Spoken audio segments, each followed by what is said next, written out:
right. Hello and welcome to the Vault of Results podcast with me, Alex. Today I've got a special one for you. Got my friend Joey Ragona on the show.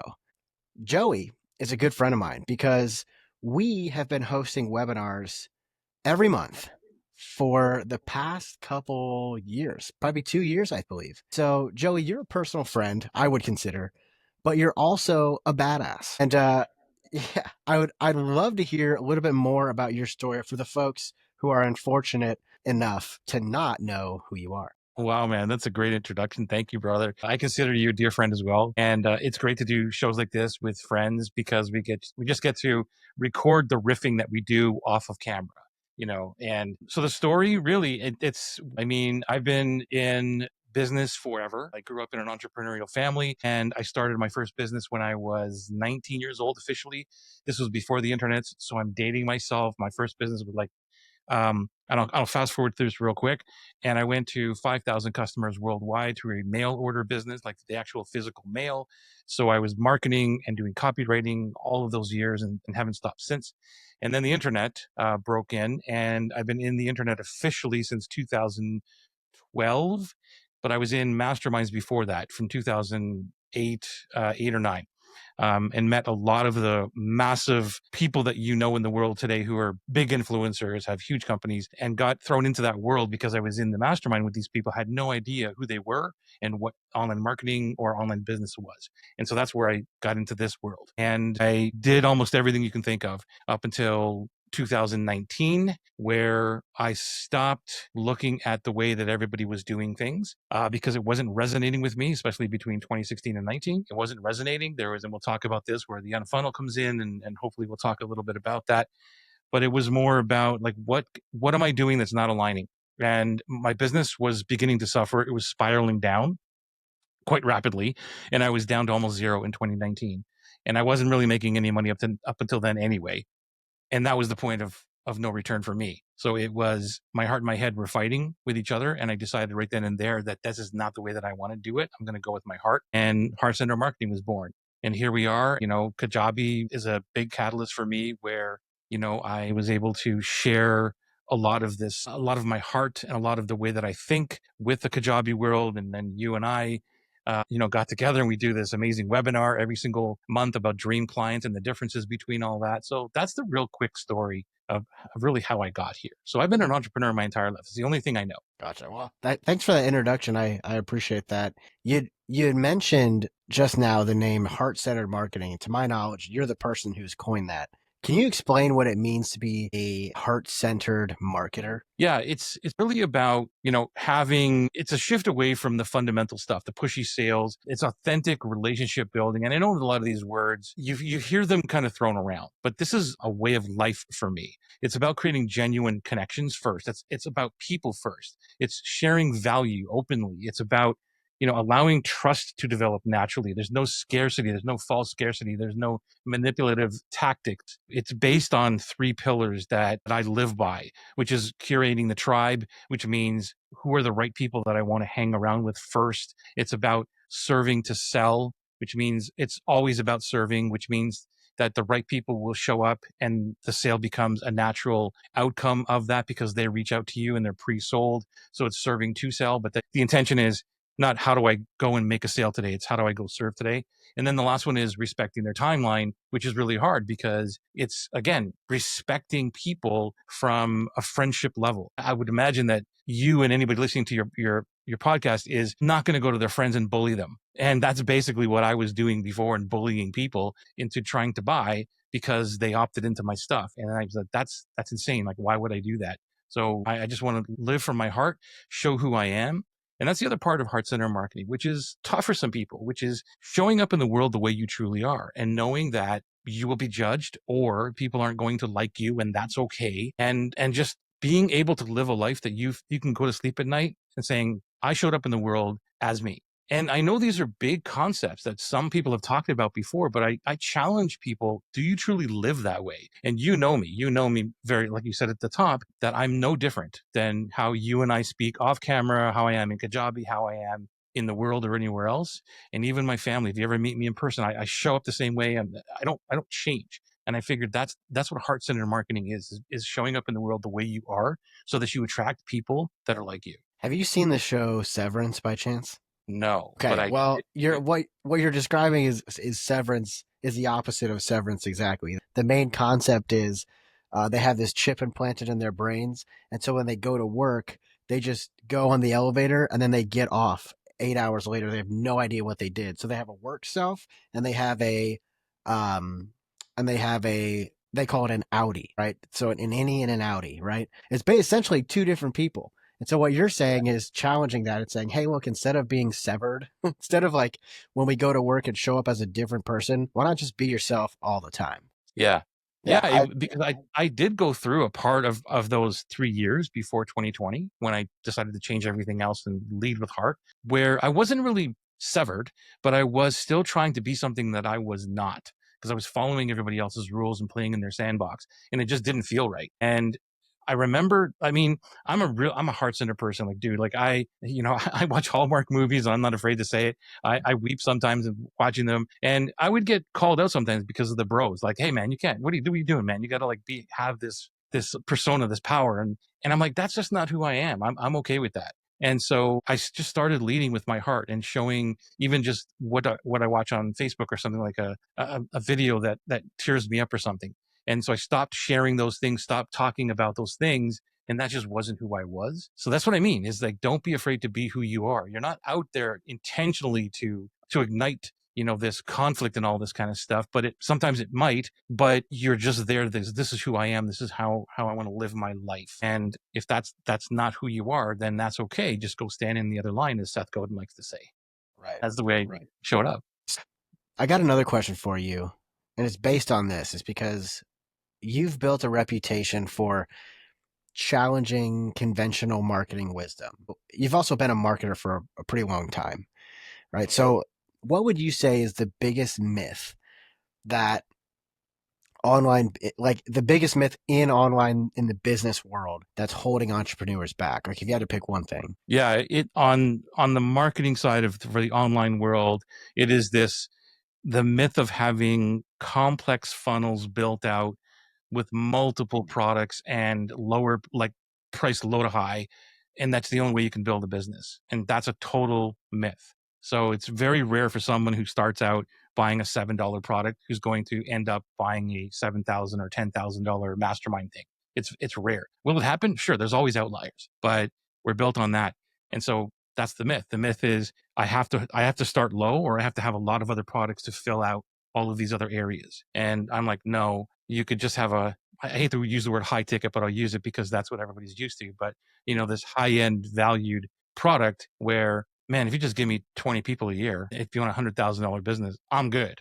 And just do that. And you can do everything else for free if you still want to give that to the marketplace. But you can have a really epic life doing 96% less of what you're doing right now. I love that. I think we're going to keep that as the quote. You can do 96%. What did you say? You can have an epic life doing 96% of the stuff you love, right? Is that what you just said?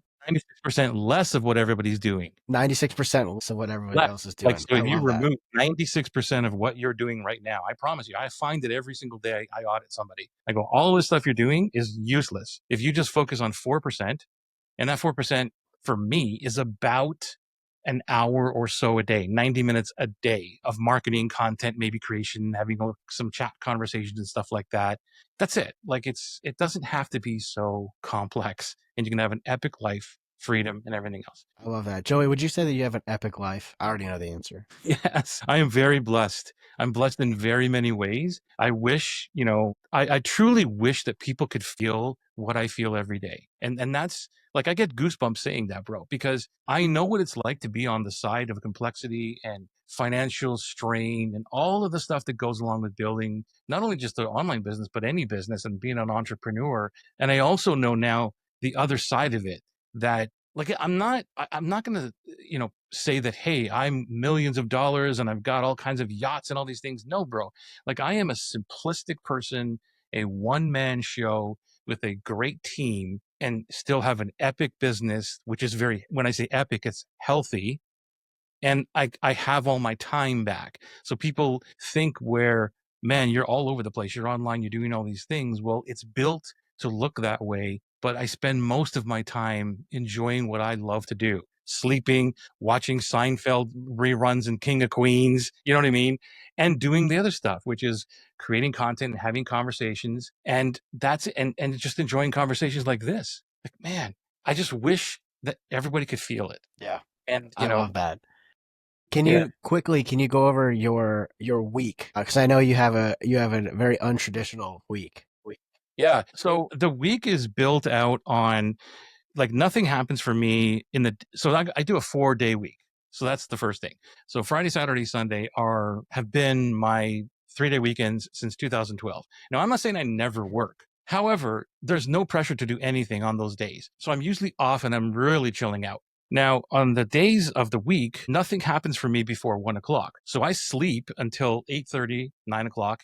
Then I get up. And for those 3 hours, 9, like 10, 11, I'm reading, I'm journaling, I'm having my coffee, I'm eating breakfast. I'm just doing stuff that is all about me. I make everything about me. And so I can make it about everybody else when I go into work or open my computer at 1 o'clock. And then at 1 o'clock, I'm going in and helping. I'm going into forums like yours, like Kajabi community, looking for anything where I could add value and help, and then into my own community. And like I said, that might take an hour. That might take an hour. And then I might write some content because I'm always getting ideas. And that's pretty much it. So that's Monday, Tuesday. And Tuesday, I have my coaching. So that's my busiest days. So I have my coaching and my live stream at night. And then on Wednesday, it's a chill day. It's a buffer day. So this is all content day. It's completely blocked out. I don't do anything except the 1 hour thing I just told you about. Thursday's the exact same thing. Thursday, I do 1 hour or so. And then if I'm doing my Atlas cohort, that's the day I do it. So that's 1 hour there. So I add an hour in to actually coach, which is now a 4-week thing. And that's it. That's my entire business. Amazing. Amazing. Yeah. I love that. Hashtag goals. Absolutely. Yeah, like, dude, for example, like, dude, today, just let me give an example of this. Okay, 1 o'clock or 1:30, whatever it was. I said to my daughter, "Hey, do you want to go for a drive? Or go to the coffee shop, and I want to get a little thing I like drip coffee and stuff." Dude, it took like 2.5 hours. We went out, and it was like, doesn't really matter. Like, there's no pressure there, and it's like I could do that any time that I want to because the schedule is wide open. I schedule in freedom first into my schedule. This is what I want. And then how does the business fit into all my life? And that's the one thing that I'm always trying to explain to other people is, like, you need to fit your life in first, and then the business fits inside of that, which is why when I do my cohort and Atlas, it's like, dude, it's going to be on Thursdays. Some hour between 1 and 5 is when that thing's going to happen. And it might change month to month, but it fits my schedule. Yeah. Okay. So something that you talk about consistently on the webinars that we do together is the concept of unfunneling, right? This methodology, right? Where essentially you're flipping the traditional sales funnel on its head, right? So who better than you to break this down for us? Okay. I've heard this a million times, but I swear to God, it's interesting every time. So how is this different from what people usually do where they create, let's say, whatever type of funnel it is? How is your methodology different? At the top of it, the unfunnel basically means removing as many components as possible. And when I start there, that's where people shut off who are also looking at how do you simplify things with funnels and all these other things. But that's not the end of it. The unfunnel is just, okay, how do I remove all of the complexity in terms of tracking and all these things of getting people into my world and worrying and all about that, and getting it down to the 1 or 2 steps that I need. And for me, it's just about content and conversations. That's it. I remember spending, man, I had 100 lead magnets, literally 100 lead magnets. And every single thing I was trying to track with UTM, with pretty links, and you name it, where did it come from? Was it a Facebook ad? Was it a Facebook post? Was it Twitter? All this stuff. So every single lead magnet had 4 or 5, maybe up to 6, 7, 8 different landing pages to track. So imagine all of that trying to just that alone. I was like, this is crazy. So it's designed to work with, the unfunnel is about natural communication. It's understanding that the customer journey no longer exists in the way that we were taught. The only time you can track something is like, okay, well, somebody opted in through my YouTube to this landing page, and that's where they came from. But that's not really where they came from. You have no idea what they were watching, where they were before all of that. So I'm like, why should I be tracking? And I'm not saying don't track anything. You're just randomly doing stuff. And I don't know where any of my stuff, where people are coming from, what's working. That's not what I'm saying. But I used to spend all of my time building out more funnels, building out how do I track people coming in. And the whole, you're one funnel away. I bought into that.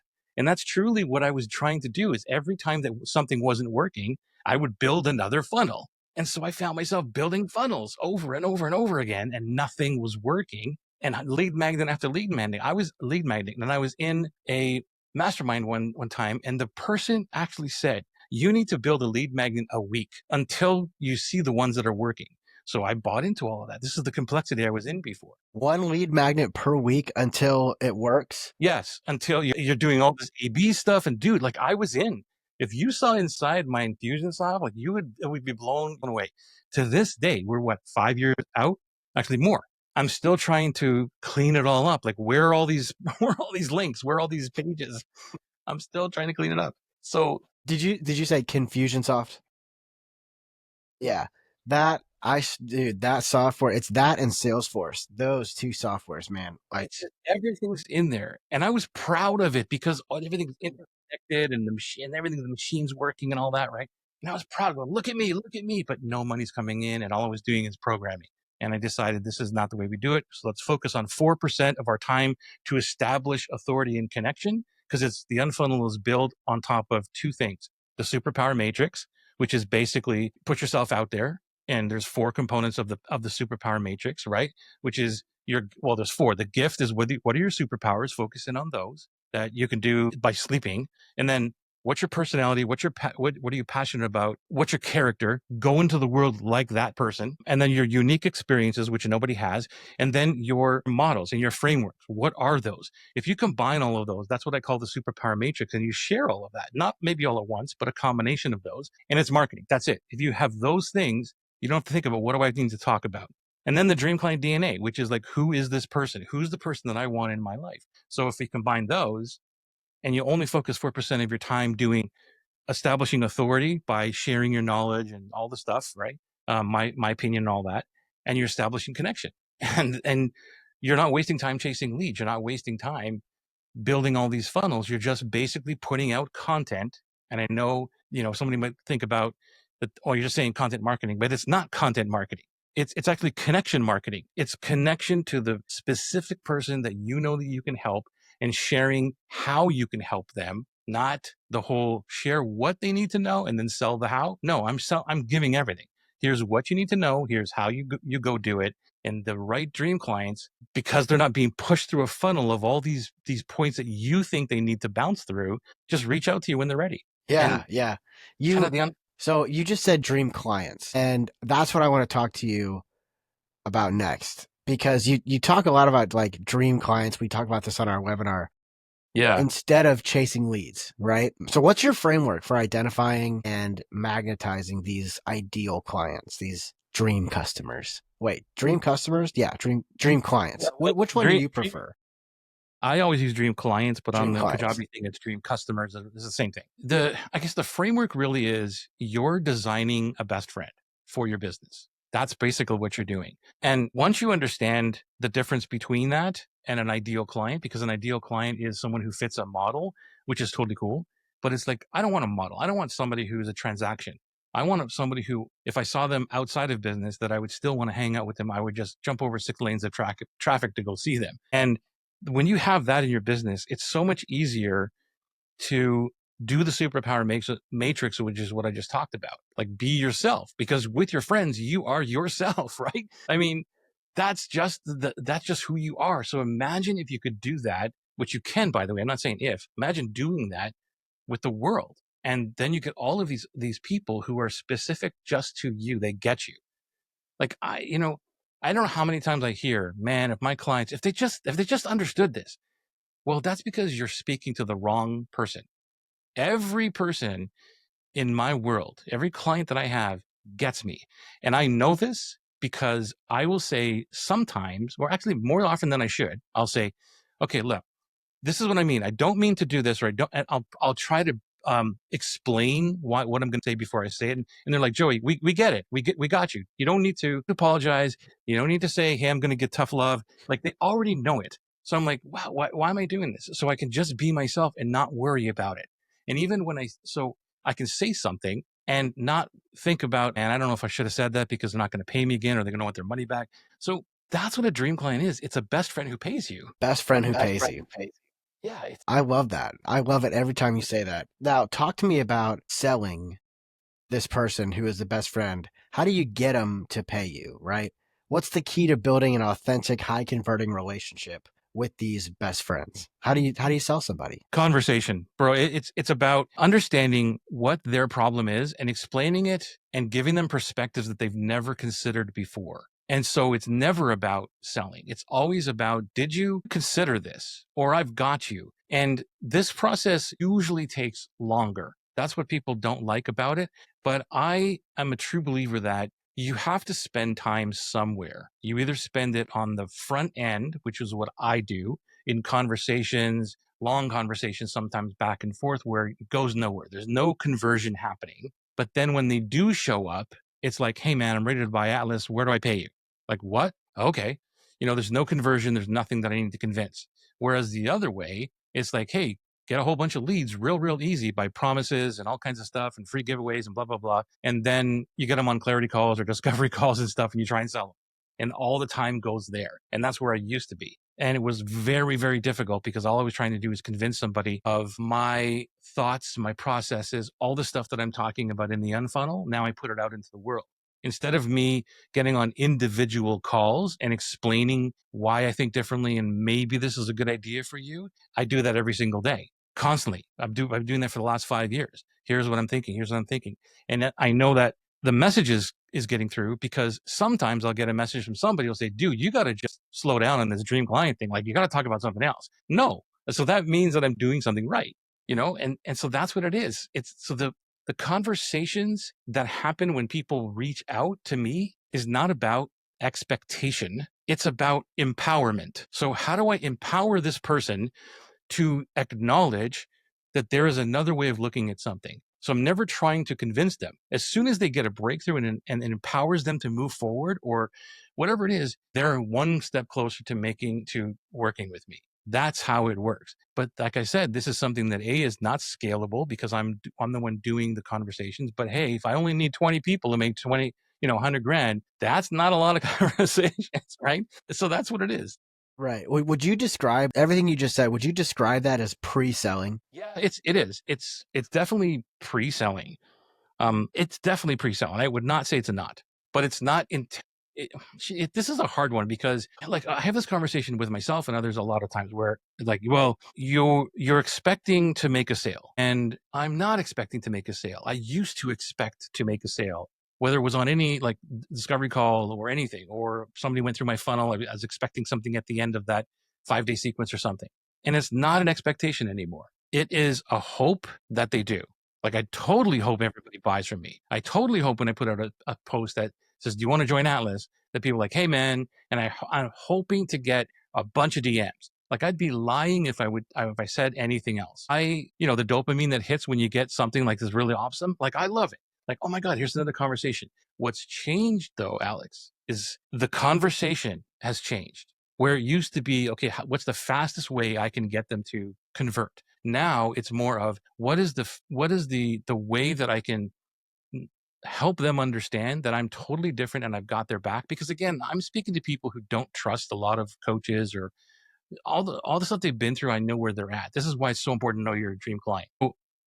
I'm massaging where they are to understand that I've got you, and they usually don't trust me. And I'm not going to be that pushy person. That's what Unfunnel is, because everybody in this world now knows what to expect when you reach out to somebody or when you opt into something. So I've always been that person that says, okay, if everybody's going left, I'm going to go right. Like, what's everybody else doing? I'm going to do the opposite. Yeah. That's one way to stand out. It's probably nice too, as a person, as the dream client going through it. You're not just going through a cog in the machine of someone else's funnel and then eventually getting on a sales call with somebody who reeks of desperation, right? It's probably a nice refresher. Yeah, to give you a real world example of this, I had a conversation last week for somebody who was considering my next cohort coming up now. We went, I don't know how long we were chatting. It had to be a few hours, easy, over a couple of days. And then finally I sent the information. Anyway, next day, I just said, hey, like, do you have any questions? Anything do you need to know? And she said, I spent a lot of money. This is what I get all the time. I've spent a whole bunch of money before. It got me somewhere, but I'm really not, like, it really didn't help me. And I'm trying to figure out a way to get into Atlas, even though I have payment plans and all that stuff. And I said, look, there's no pressure here whatsoever. If you're in that position right now, don't do it. Like, this is not what you need to do, because it's somebody in a financial pressure cannot do the work that needs to be done to go through like what I'm here to teach you. I know that because I've been in that situation. So please don't make that decision right now. Whenever you're ready, all you need to do is reach out to me. And by the way, you can still reach out to me and ask me anything you need. I'm not going to just stop you because you didn't buy Atlas. The message I got back was this relief of, oh my God, this is so great. Thank you so much.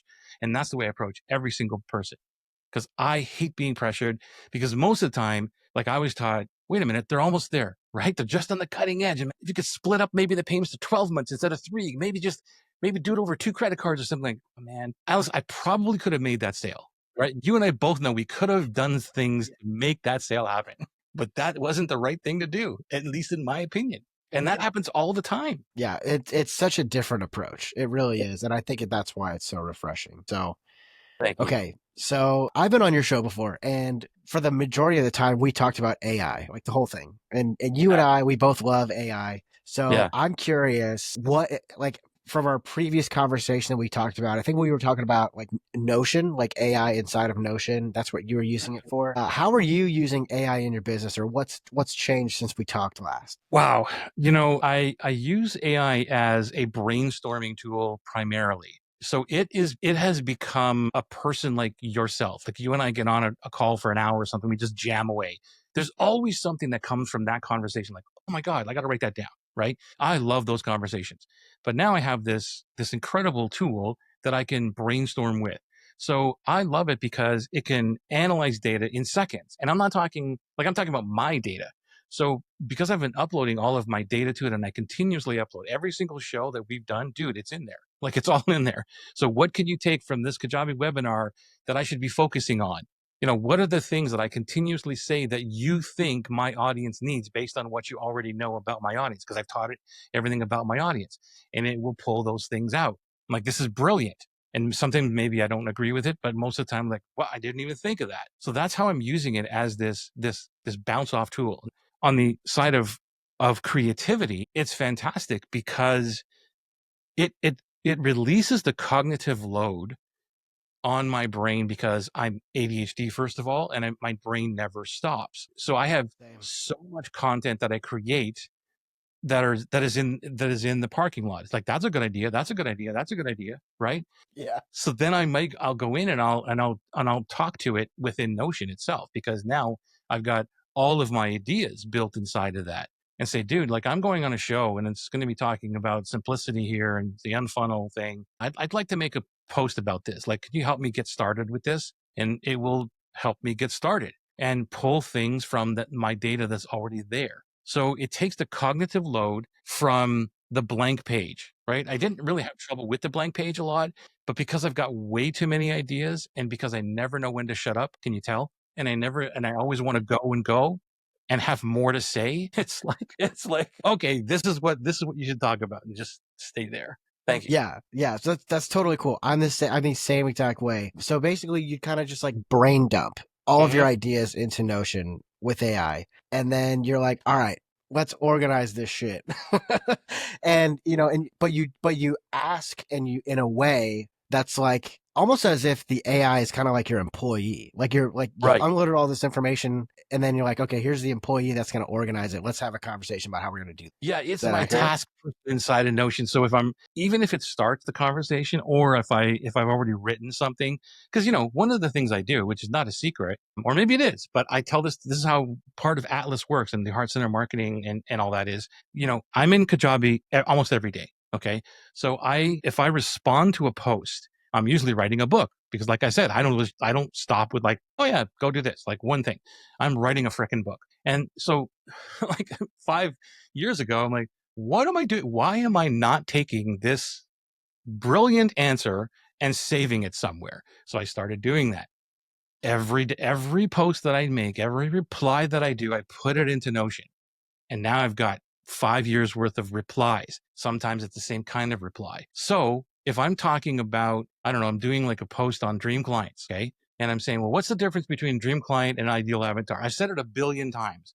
And sometimes my brain is like, man, how many times can you say this? So I'll ask Notion. I'll say, dude, can you just insert what the difference is between ideal client? And it'll go and find all the different ways I said it before and insert something that I'll massage and go, okay, great. Thank you. Thank you for just taking that brain. So instead of me going into all of those replies and searching for them manually, that's what I use it for. So it goes out and does the task, brings it back and says, here's what I got for you. What do you think?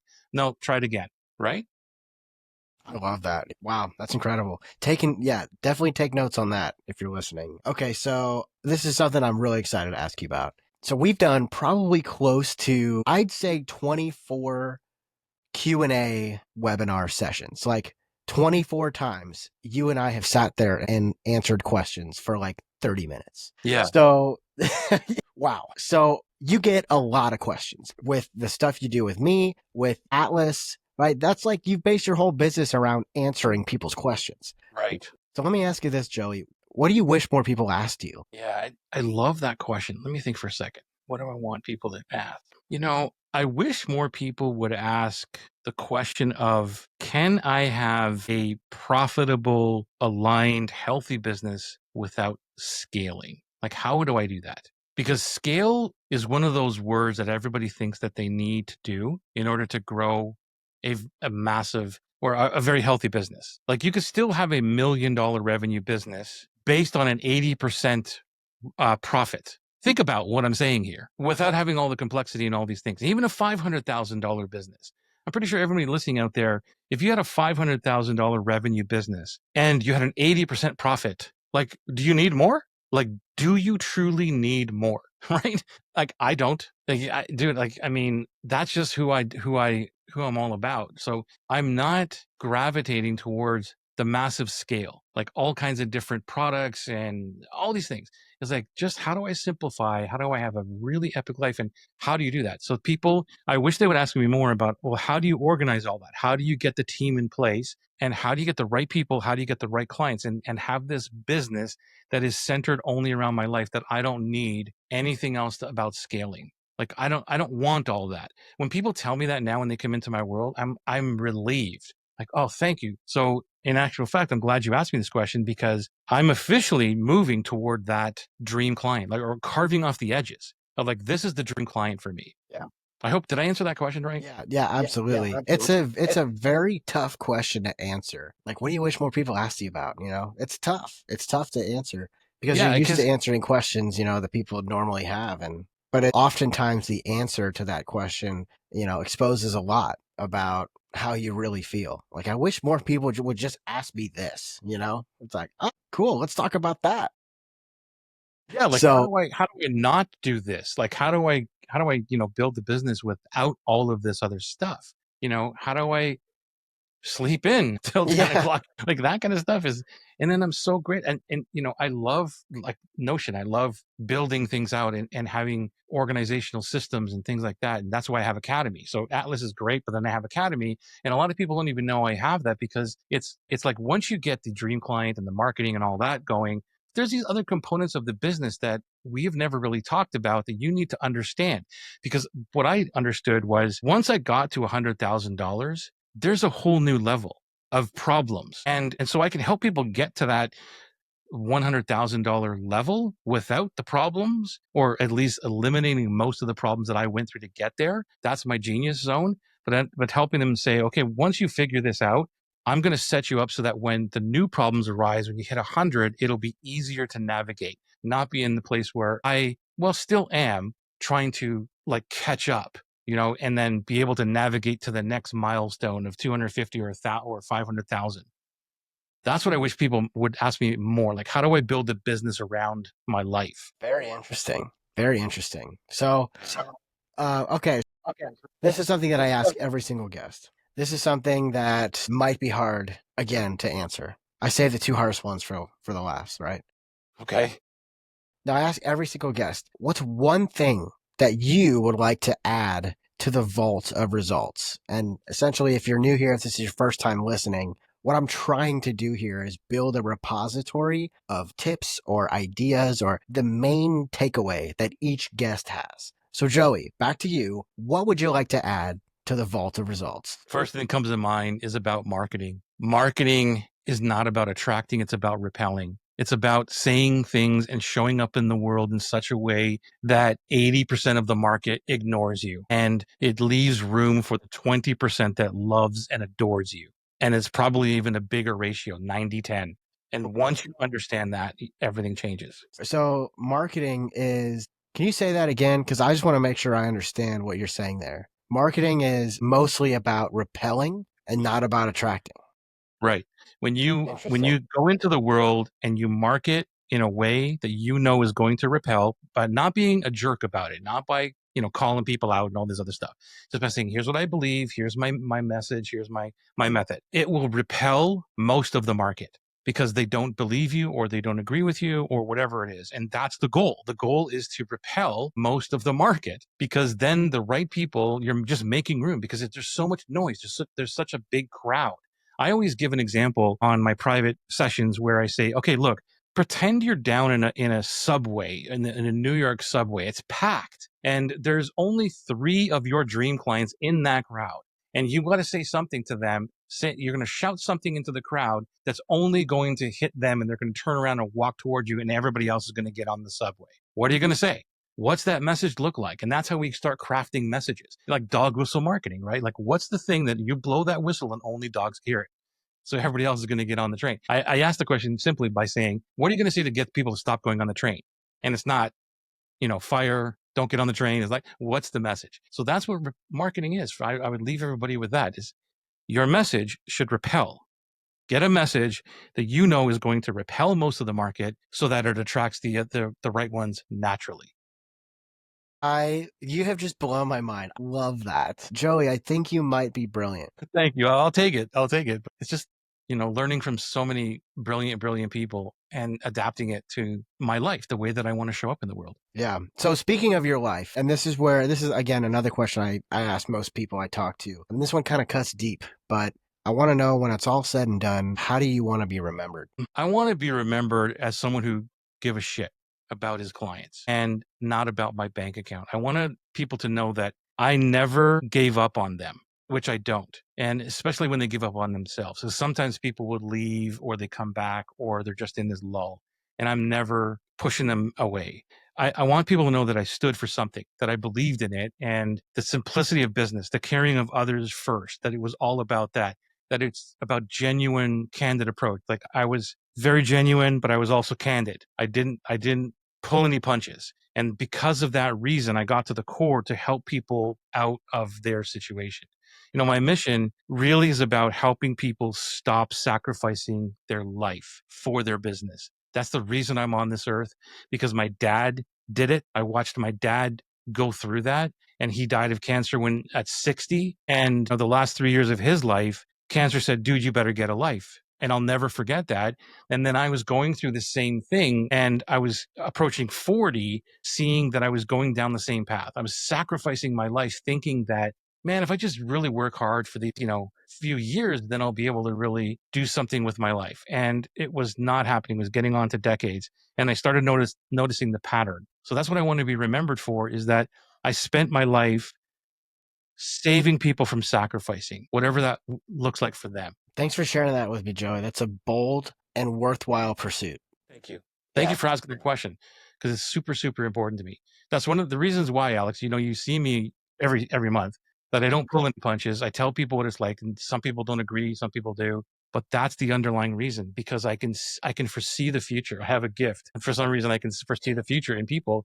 I'm like, if you continue to do this, here's what's going to happen. And I hate to tell you this. Most people just don't listen. And I wish I could just change them then instead of years later. And I've got proof of this over and over and over again of clients who who have come to me, left, and then years later, like, holy crap, were you ever right about that? And I always joke and I say, I'm Italian, first of all, I got a hard head, but don't ever give me the chance to say I told you so, because I'll take it. Right. Awesome. Well, as we near the end, Joey, what I'd love to do is I'd love to ask you a couple questions. Where can people find you? What are you working on right now? Strategic Business Academy, it's a long one, strategicbusinessacademy.com, or on YouTube. If you just search my name, Joey Ragona, on Facebook, I'm all over Facebook. So it's pretty easy to find me there. I'm on the Twitters or the X's, whatever you want to call it now, in the threads. So, but the best place is go to the website or go to YouTube, and you'll find all kinds of great stuff there. Can I give my email address? Maybe that'll help. They can just Sure. I'll put it in the show notes below. show notes. So if you're looking to get a hold of Joey, I'll put everything you need to contact him. You're a pretty easy guy to get a hold of. 100%. If you message me on Facebook, message me on Instagram, you're not getting a closer or an opener. You're not getting a bot. You're getting me. I might be watching my Seinfeld episode, but I'll respond to you sooner or later. What else? What was the other question? Was something else? The other one was, what are you currently working on right now? Yeah, so it's cool because in 2 weeks I am opening up my new Atlas cohort, which, talking about AI, it's all, how do I integrate AI? Like what you asked me, how do I show them what I'm doing behind the scenes to amplify what we're doing, not to replace, but to amplify, and to remove and replace like the task oriented stuff. Like, how do you, instead of, spending weeks on reading through whatever, how do I show you how to get the AI to do that so you can make your message better? So that's what I'm working on now, is the next version of Atlas, which is super exciting. And one important thing I want to mention is that, I did Atlas as a beta test from 2020 up until last year. It was always in beta, by the way. And now I'm back to the incubator mode again. So again, it's so exciting because I'm showing people, this is what I did in beta, how I grew it, and I'm back in the incubator mode. And I'm going to show you how I'm going to rebuild Atlas again. So everybody watching or inside it kind of experiences the entire process as I'm teaching the process. So it's like this meta thing. It's so cool. Awesome. Well, Joey, thank you so much for coming on the show today. Always amazing to hear your perspective, your side of the story. Thank you. Your mantras, and also just the things that you're passionate about and that you believe deeply. So thanks for coming on the show. I really appreciate you. And is there anything else you'd like to say? Back at you, man. I love you, and you're an awesome person. I know that you're making a lot of impact in this world, and I am grateful to be in your world. I'm grateful that you are a part of mine, and I'm so grateful for the people that I'm surrounded with, and you're one of them. So thank you. And thank you for allowing me to share what I believe is important to grow the business. And I thank you and your listeners. So really appreciate this. Yeah. Thanks, Joey. Hopefully we'll see you very, very soon. All right. And that is going to do it for today's episode. So thanks for sticking around. Thanks for watching all the way till the end. We will see you next week on the Vault of Results. Bye.